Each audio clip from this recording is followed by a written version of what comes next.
Nahimong grandioso ang unang adlaw sa pagsaulog sa Ika-75 anibersaryo sa usa sa mga labing respetadong educational institution, ang University of San Jose-Recoletos. Sud na sa taas nga katuigan, daghan ng mga hagit, kalamidad, krisis ug uban pa ang nagian sa mga universidad apan bisan pa man niini ang University of San Jose-Recoletos nagpabiling lig-on. Daghan na usab nga mga profesional ang ilang naproduce sa katilingban nga dako gayod og natampo dinhi sa atong nasud. Subay silang kasaulugan sa Ika-75 anibersaryo, dungan tang sayran ang mga angay-atangan nga mga aktibidadis, proyekto, programa ug uban pang mga good news. Busa hinabiun tang ilang university president nga si Reverend Father Eduardo Celiz Jr. OAR dinhilang sa GMA Regional TV Live. Anibersaryo karon mga kapuso sa usa sa labing dako og respetadong educational institutions dinhi sa Sugbo ang USJR ug magpakisayod ta sa ubay-ubay nga mga kalihukan nga ilang gianda. Makauban nato karong buntaga University President Reverend Father Eduardo Celiz Jr. OAR. Maayong buntag ug maupay na aga Father Celiz. Welcome sa GMA Regional TV Live. Adelante Padre. Kindly greet our kapuso this morning. Maayong buntag sa mga kapuso viewers nato dinhi sa Sugbo ug sa nakalain-laing area sa Visayas, no, ug usab no sa mga students, learners, faculty and staff, mga alumni, no, mga partner institutions sa USJR. Usab maayong buntag kaninyo pod og maayong kapuso morning sa inyong tanan.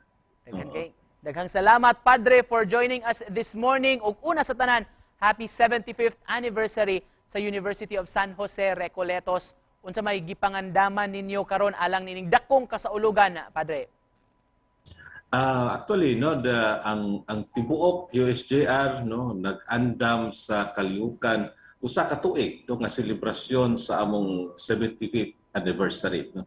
Ang USJR Alumni Incorporated together with the school nag-andam sila mga nagkalain-lain mga activities dinhi sa USJR. As you were saying, Father, nga year-long mani nga celebration diha sa USJR. Sud sa taas-taas na gyud ka katuigan, Padre, 7 ka dekada, unsa may sikreto sa mga achievements sa university?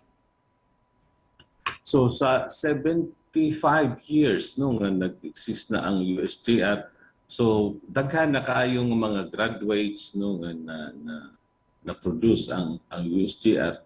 But I think no the very important nga atong makita sa kiniini nga achievement ang kanang mga dili lang kanang mga graduates but also mga top board, no, top notchers sa mga board examinations, no, sa area sa accountancy, no, sa education, sa engineering, no, and other programs sa university nga nakahatag og mga dungog. Of course, tataw gyud kayo, Father, dako kayo ang natampo ninyo sa paghulma sa mga professionals sa atong katilingban karon lain-lain nga mga fields.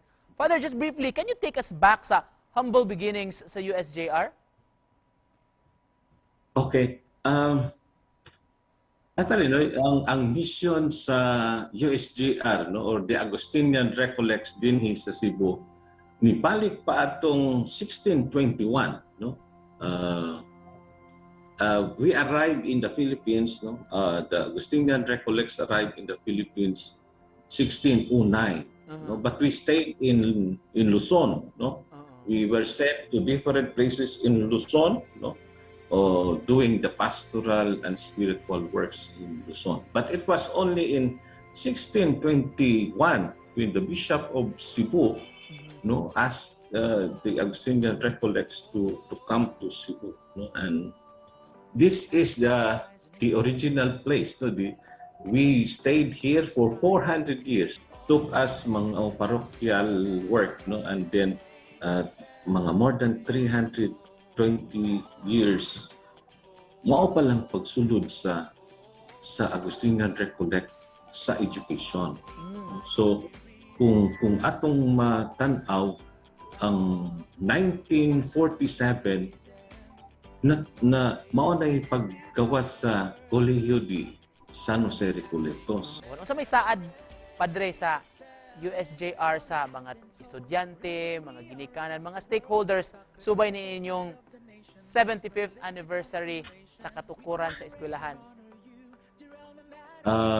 We always say, that we are educational institution that we will continue to give, quality Catholic education to our learners. Father, just to close this conversation, Father, isip University President, unsa may mensahe nimo sa atong komunidad kung makahatag ka, Father, og message of hope sa atong mga tinun-an, sa atong mga faculty and staff, of course mga ginikanan o sa tibok society gikan sa USJR? Oo, so ang among apostolate sa education, na ang edukasyon, very important sa atong kinabuhi, daghan kay mahitabo sa atong kinabuhi if we go kining edukasyon, kung atong ning makuha, nobody can take away, from us, kining edukasyon. Adelante, USJR. Thank you so much for joining us this morning. Ug salamat sa inspiring conversation, mga kapuso. Father President sa USJR, Reverend Father Eduardo Celiz Jr. OAR. Daghang salamat, Father. Thank you, Nico. Thank you very much.